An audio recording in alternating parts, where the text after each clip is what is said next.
नमस्कार दोस्तों, प्रज्ञा प्रकाशन इंस्टीट्यूट में एक बार फिर से आपका स्वागत है। तो जैसा कि जानते ही होंगे, पिछले क्लास में हमने संस्कृत का फर्स्ट चैप्टर यानी पहला पाठ मंगलम, जो व्यास जी द्वारा रचित, वेद व्यास द्वारा रचित पाठ है मंगलम, उपनिषद से लिया गया है। उसमें 5 श्लोक हैं। उस 5 श्लोक का अर्थ हम समझ चुके थे पिछले क्लास में, ठीक है। आज हम उसी मंगलम पाठ का क्वेश्चन आंसर करने वाले हैं, ठीक है। ऑब्जेक्टिव और सब्जेक्टिव दोनों। किस चीज का? तो मंगलम पाठ। यहाँ तक समझ गए? आज हम किस चीज को पढ़ने वाले हैं, किसका क्लास करने वाले हैं? तो आज हम मंगलम चैप्टर का यानी संस्कृत का जो प्रथम पाठ है उसका जो सब्जेक्टिव और ऑब्जेक्टिव जो दोनों बनता है, उस दोनों को हम आज इस क्लास में जानेंगे। अभी तक आपने प्रज्ञा प्रकाशन इंस्टीट्यूट को सब्सक्राइब नहीं किए हैं तो सब्सक्राइब कर लीजिए। क्लास पसंद आए तो क्लास को लाइक करिए और अधिक से अधिक मित्रों के साथ साझा करने का प्रयास करिए। तो चलिए चलते हैं क्लास की ओर।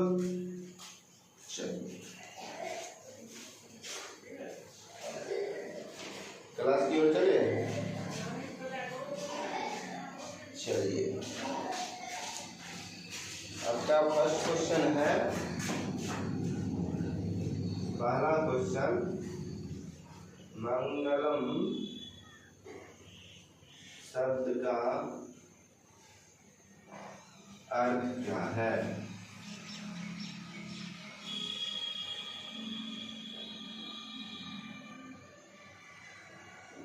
ठीक है।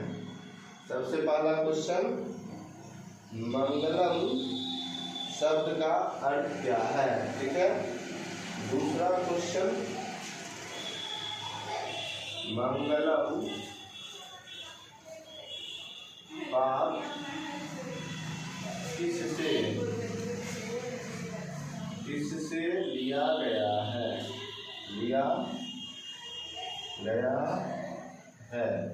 ठीक है। मंगलम पाठ किससे लिया गया है? ठीक है। अब चलते हैं तीसरे क्वेश्चन की ओर।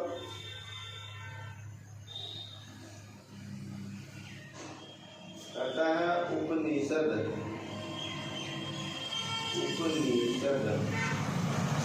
ठीक है।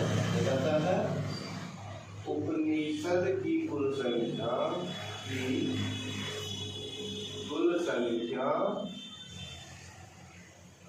कितनी है? ठीक है। उपनिषद की कुल संख्या कितनी है? यहाँ तक समझ रहे हैं? मेरी बातों को समझ रहे हैं? क्वेश्चन समझ रहे हैं? पहला क्वेश्चन है मंगलम शब्द का अर्थ क्या है? ठीक है। दूसरा सब क्वेश्चन है मंगलम पाठ किससे लिया गया है, यानी मंगलम जो पाठ है वह कहाँ से लिया गया है, किससे लिया गया है। ठीक। उसके बाद कहता है उपनिषद की कुल संख्या कितनी है? ठीक है। चलिए आगे बढ़ते हैं।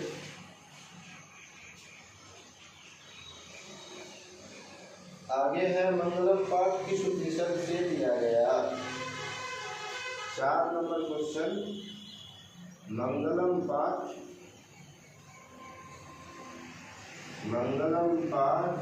किस उपनिषद से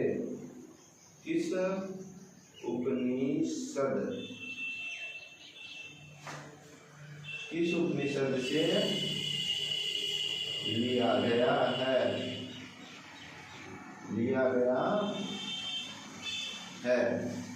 ठीक है। मंगलम पाठ किस उपनिषद से लिया गया है? चलिए आगे है 5 नंबर, मंगलम पाठ के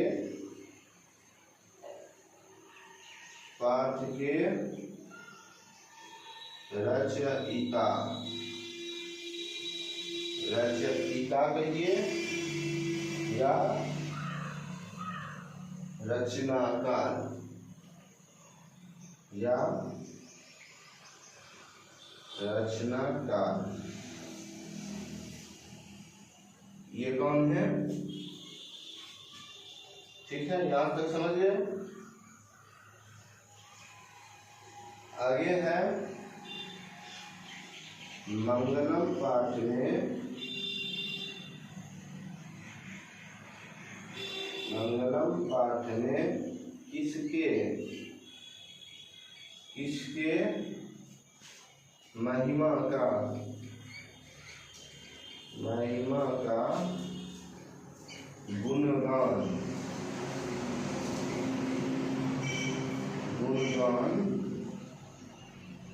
किया गया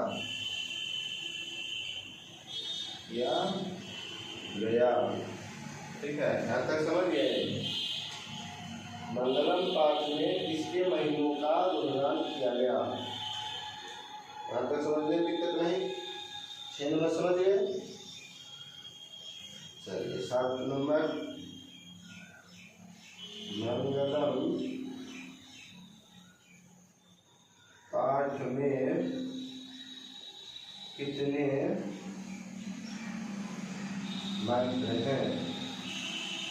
मंत्र हैं?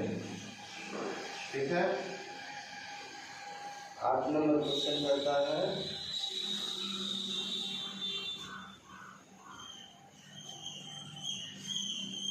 हिरण्मयेन पात्रेण, हिरण्मयेन पात्रेण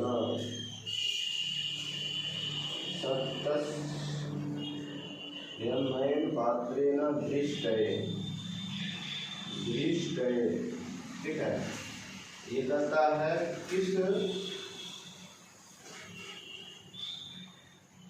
उपनिषद से लिया गया, ठीक है।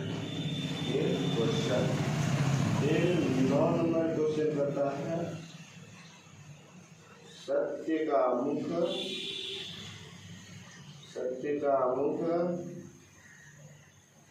किससे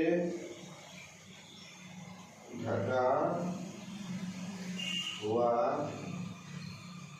है? सत्य का मुख किससे ढका हुआ है? 10 नंबर क्वेश्चन करता है, सूक्ष्म से सूक्ष्म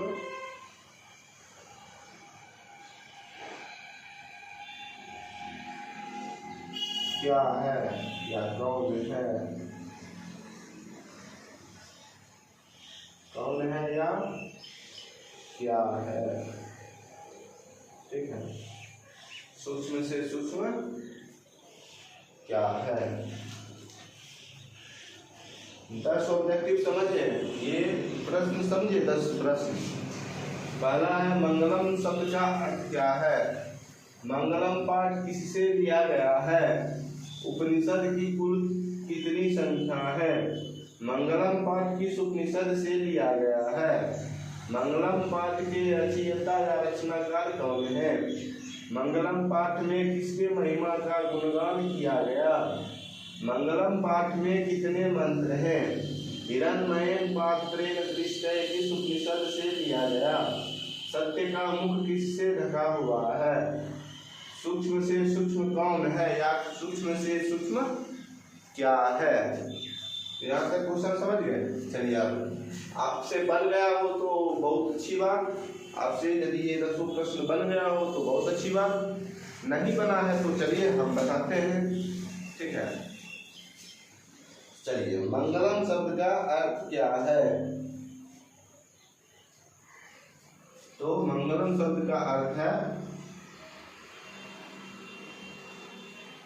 सर्वमंगल, सर्वमंगलमय। ठीक है, सर्वमंगलमय। दूसरा क्वेश्चन है मंगलम पाठ किससे लिया गया है? तो आपको बताए थे पिछले क्लास में, मंगलम पाठ उपनिषद से लिया गया है। ठीक है, मंगलम पाठ उपनिषदों से लिया गया है। ठीक है, आप पूछेगा उपनिषदों की कुल संख्या कितनी है? तो उपनिषदों की कुल संख्या 108 है। उपनिषदों की कुल संख्या कितनी है? 108। ठीक है, यहाँ तक समझ गए? फिर कहता है मंगलम पाठ किस उपनिषद से लिया गया है? तो आपको बताए थे हम पिछले क्लास में, वैदिक वांग्य उपनिषद, वैदिक वांग्य उपनिषद से मंगलम पाठ उपनिषद से लिया गया। ठीक है, यहाँ तक समझ गए? अभी कहता है मंगलम पाठ के रचनाकार कौन है? तो मंगलम पाठ के रचनाकार महर्षि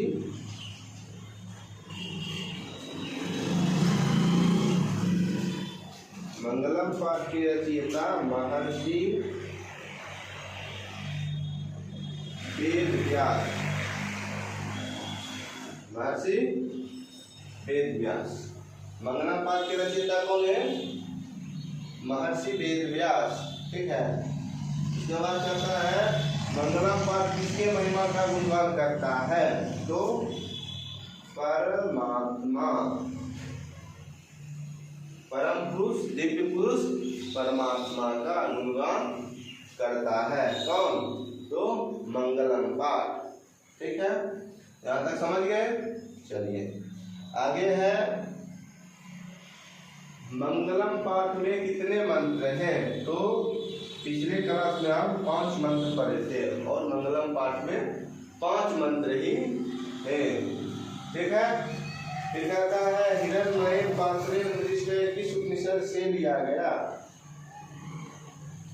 तो ये लिया गया है ईशावास्यो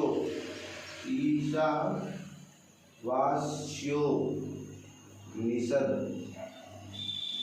ठीक है, ईशावास्यो निषद, ये ईशावास्यो निषद से लिया गया, ईशावास्यो निषद। ठीक है, फिर कहता है सत्य का मुख किससे ढका हुआ है? तो सोने के पात्र से, सोने के पात्र से, या सोने के पात्र या हिरण्मय पात्र। ठीक है, दोनों में से कुछ लगा सकते हैं। समझ गए यहाँ तक? चलिए आगे है सूक्ष्म से सूक्ष्म क्या है? तो सूक्ष्म से सूक्ष्म और महान से महान आत्मा है। चलिए यहाँ तक समझ गए? कहीं दिक्कत? ये 10 प्रश्न समझ गए? चलिए आगे बढ़े, आगे बढ़ते हैं। चलिए आगे बढ़ते हैं, यहाँ तक समझ गए? कहीं दिक्कत? यहाँ तक समझ गए? मिटाएं इसको। चलिए अब इससे आगे बढ़ते हैं। अभी तक आपने प्रज्ञा प्रकाशन इंस्टीट्यूट को सब्सक्राइब नहीं किए हैं तो सब्सक्राइब कर लीजिए। क्लास पसंद आया हो तो क्लास को लाइक करिए और अधिक से अधिक मित्रों के साथ साझा करने का प्रयास करिए। चलिए अब आगे बढ़े, यहाँ तक समझ लें? कहीं तक? यहाँ तक समझ गए? आगे अब बढ़ते हैं। आगे फिर है महान से महान क्या है? आगे है महान से महान क्या है? 11 नंबर क्वेश्चन, महान से महान क्या है? अभी भी बताए थे महान से महान और सूक्ष्म से सूक्ष्म क्या है? उत्तर क्या आ जाएगा? आत्मा। ठीक है, फिर कहता है प्राणियों के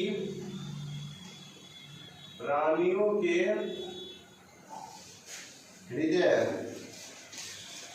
प्राणियों के हृदय रूपी गुफा में, हृदय गुफा में क्या निहित है?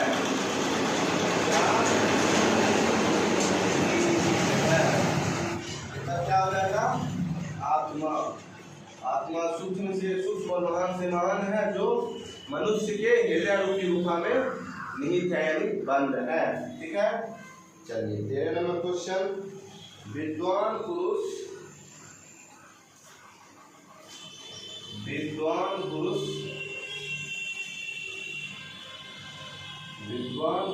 शोकरहित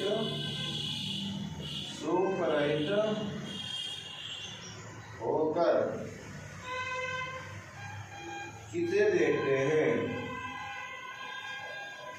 देखते हैं? तो बताए थे विद्वान पुरुष शोकरहित होकर परमात्मा को देखते हैं। किसको देखते हैं?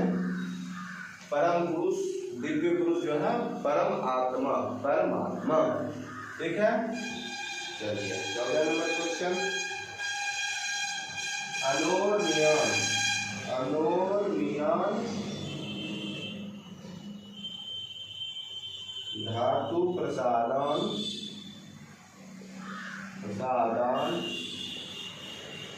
महिमान मात बनक।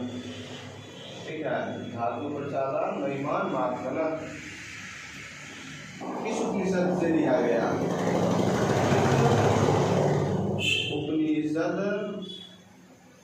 से लिया गया।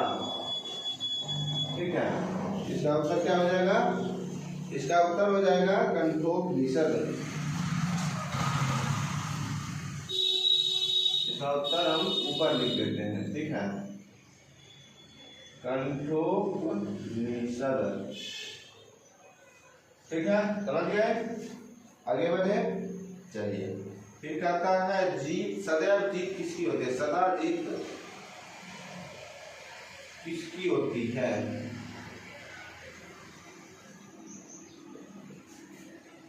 होती है। हम आपको पढ़ाए थे, सत्य की सदैव जीत होती है और सत्य की नहीं। ठीक है, यहाँ समझ गए क्या होगा? यहाँ होगा सत्य, सत्य की सदैव जीत होती है। चलिए आगे बढ़े। आगे है सत्यमेव 16 नंबर क्वेश्चन। सत्यमेव जयते निधानम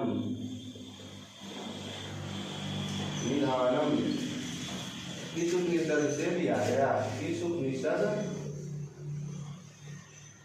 से लिया गया? ठीक है, यहाँ तक समझ गए? तो इसका उत्तर हो जाएगा मुंडको निषद। ठीक है, चलिए। फिर है मोक्षार्थी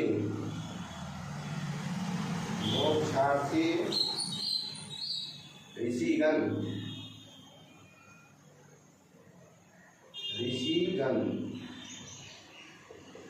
किसे खोजते हैं?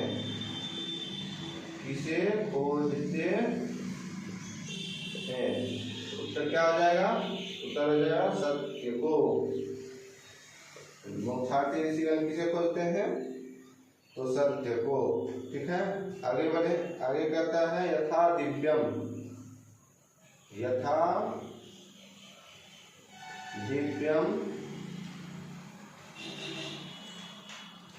किस उपनिषद से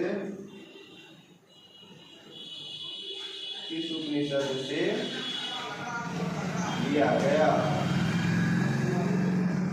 इसका उत्तर हो जाएगा मुंडको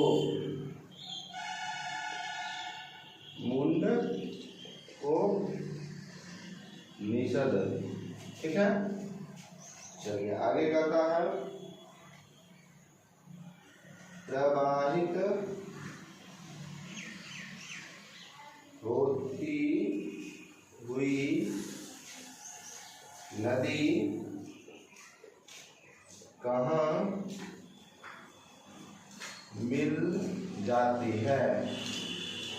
प्रवाहित होती हुई नदी कहाँ मिल जाती है? तो उत्तर है समुद्र में। पढ़ाए थे ना, प्रवाहित होती जिस प्रकार नदियां अपने वास्तविक नाम और रूप को छोड़कर समुद्र में मिल जाती है। कहाँ मिल जाती है? समुद्र में। ठीक है, चलिए आगे कहता है 20 नंबर। 20 नंबर कहता है विद्वान पुरुष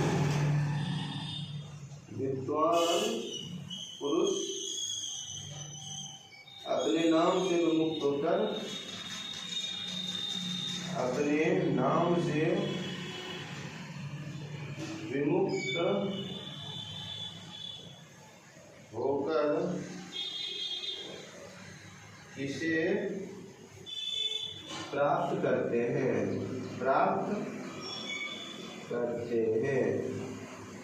उत्तर हो जाएगा दिव्य पुरुष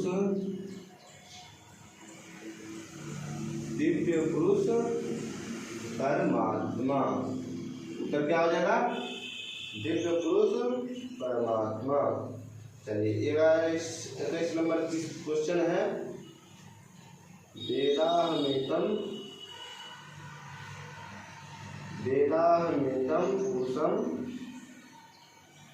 वेदाहमेतम विद्यते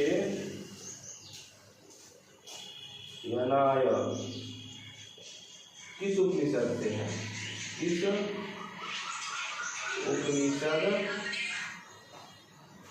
उपनिषद से संकलित है? इस उपनिषद से संकलित है। उत्तर हो जाएगा श्वेतरोपनिषद।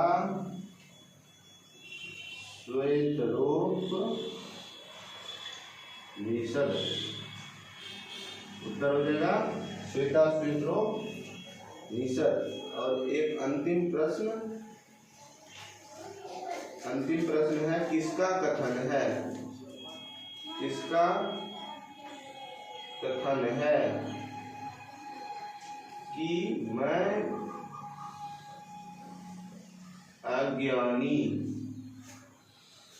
अज्ञानी और अन्य ज्ञानी। ये बताए थे ना कि किसका कथन है कि मैं अज्ञानी और आप सब ज्ञानी। ये विद्वान पुरुषों का कहना है। ये विद्वान पुरुषों का कहना है। ठीक है, यहाँ तक समझ गए? ऑब्जेक्टिव यहीं पर आपका समाप्त हो जाता है। ठीक है, ऑब्जेक्टिव समझने में कहीं दिक्कत? 22 ऑब्जेक्टिव थे, 22 ऑब्जेक्टिव समझने में कहीं दिक्कत नहीं। चलिए अब आगे बढ़े। 5 सब्जेक्टिव भी हैं, उसको हम देख लेंगे तो आज हमारा पहला पाठ समाप्त हो जाएगा। तो आगे बढ़े। यहाँ तक समझ गए? यहाँ तक समझने में कोई दिक्कत?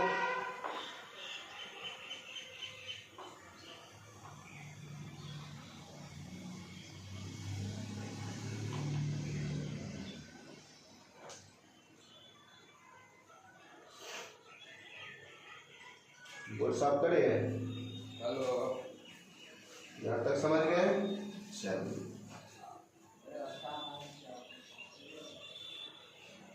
अब आगे बढ़ते हैं। यहाँ तक समझ गए, अच्छी बात। अब 5 सब्जेक्टिव हैं, उसको कंप्लीट कर लेंगे तो हमारा पहला चैप्टर समाप्त। ठीक है, चलिए आगे बढ़ते हैं, आगे देखते हैं।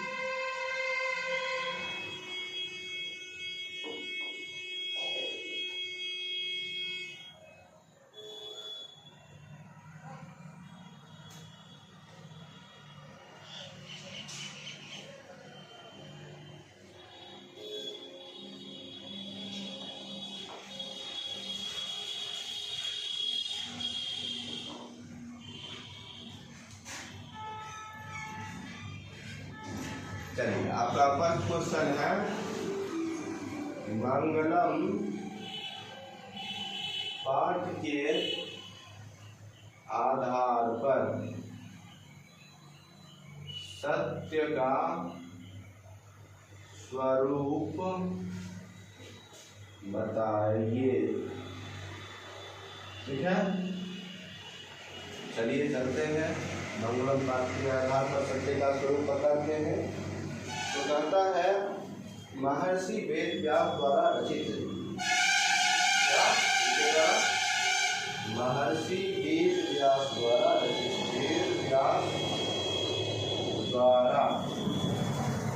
वेद व्यास द्वारा रचित मंगलम पाठ में सत्य का मुख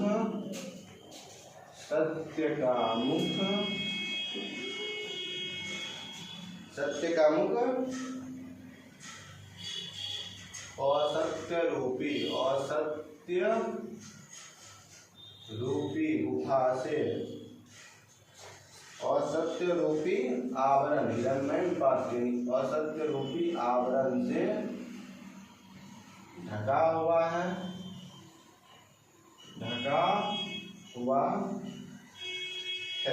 ठीक है।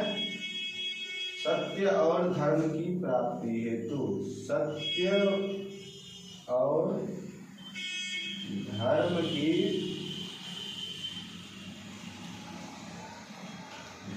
के वास्तविक रूपों की प्राप्ति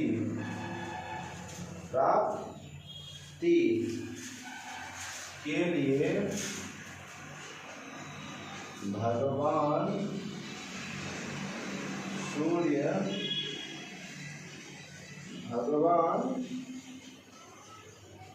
सूर्य से प्रार्थना किया गया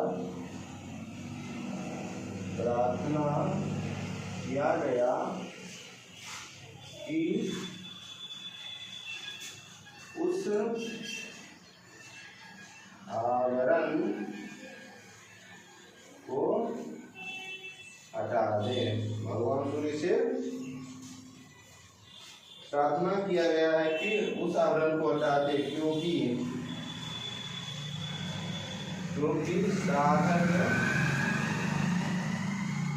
साधक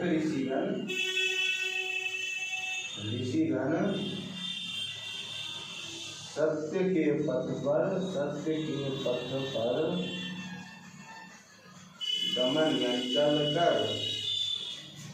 चलकर मोक्ष की प्राप्ति करते हैं। ठीक है, यहाँ पे समझ लें तो दिक्कत। चलिए दूसरा क्वेश्चन है उपनिषद में किसका वर्णन है? उपनिषद में किसका वर्णन है? ठीक है, तो कहता है महर्षि वेद व्यास। उपनिषद के रचनाकार कौन है? तो वेद व्यास जी द्वारा रचित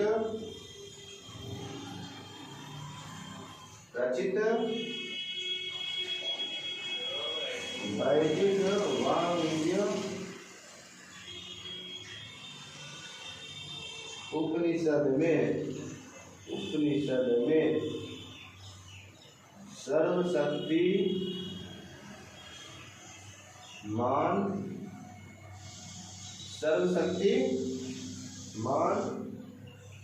सर्वव्यापी, ठीक है, संसार का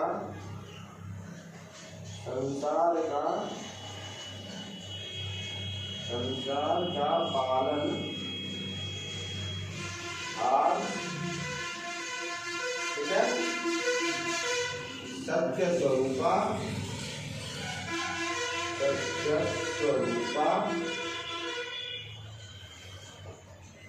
उस दिव्य पुरुष, उस दिव्य पुरुष परमात्मा के महानता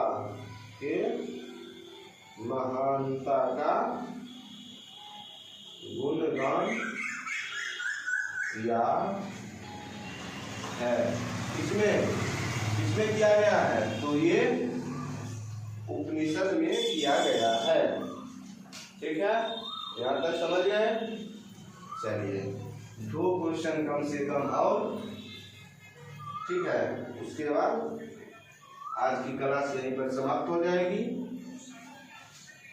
यहाँ तक समझने में दिक्कत नहीं ना?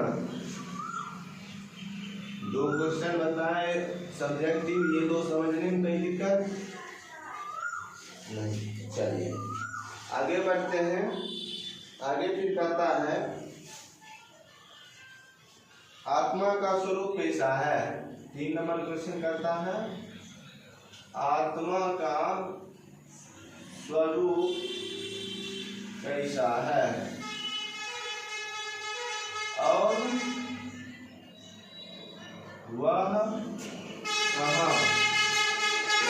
कहाँ रहता है। ठीक है, ये हमारा क्वेश्चन है। तो फिर उत्तर है वैदिक वांग्य उपनिषद के आधार पर, ठीक है, आधार पर आत्मा सांसारिक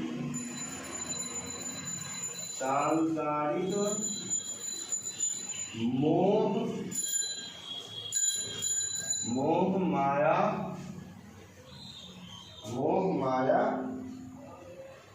द्वेष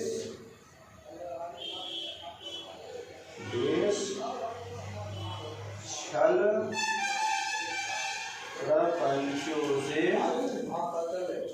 प्रपंचों से रहित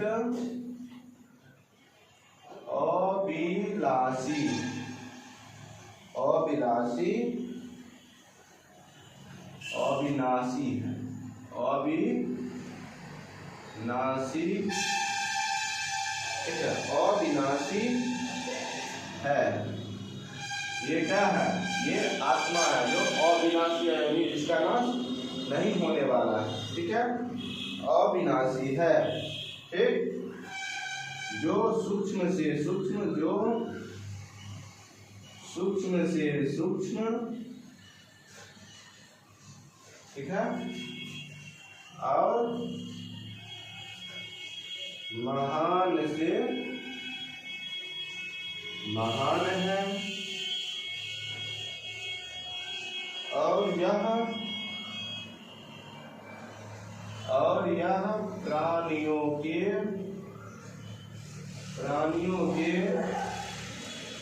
हृदय रूपी गुफा में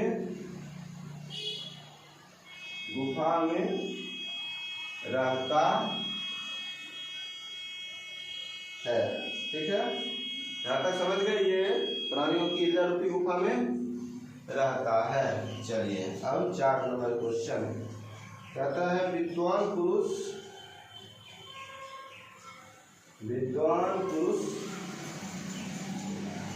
परमात्मा को कैसे प्राप्त करते हैं?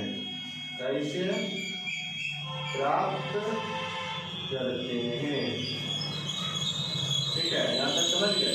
चलिए उत्तर कहता है जिस प्रकार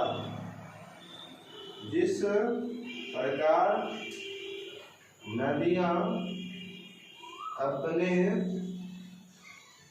नाम और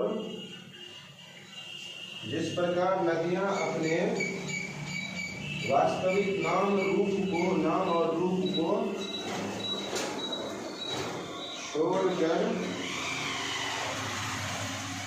छोड़कर, ठीक है, नदियां और नाम और रूप को छोड़कर समुद्र में मिल जाती है उसी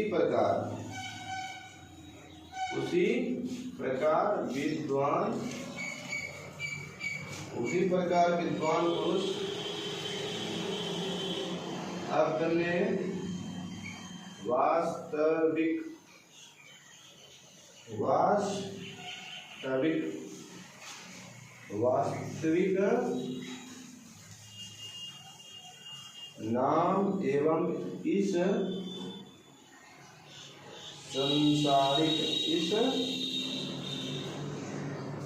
सांसारिक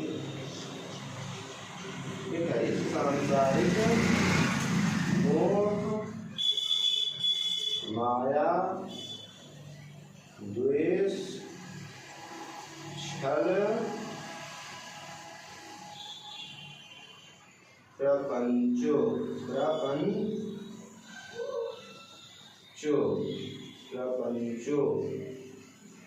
से युक्त संसार को त्याग कर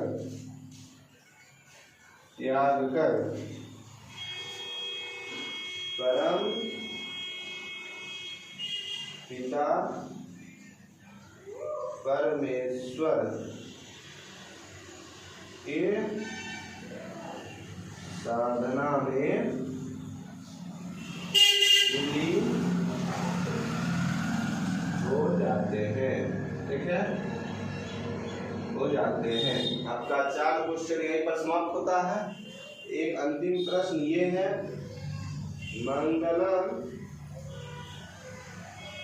पाठ को 5 वाक्यों में वर्णन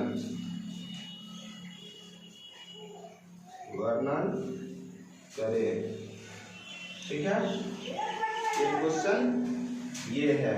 ठीक, ये आपको हम आपके लिए छोड़ देते हैं, ये आप बनाइएगा खुद से।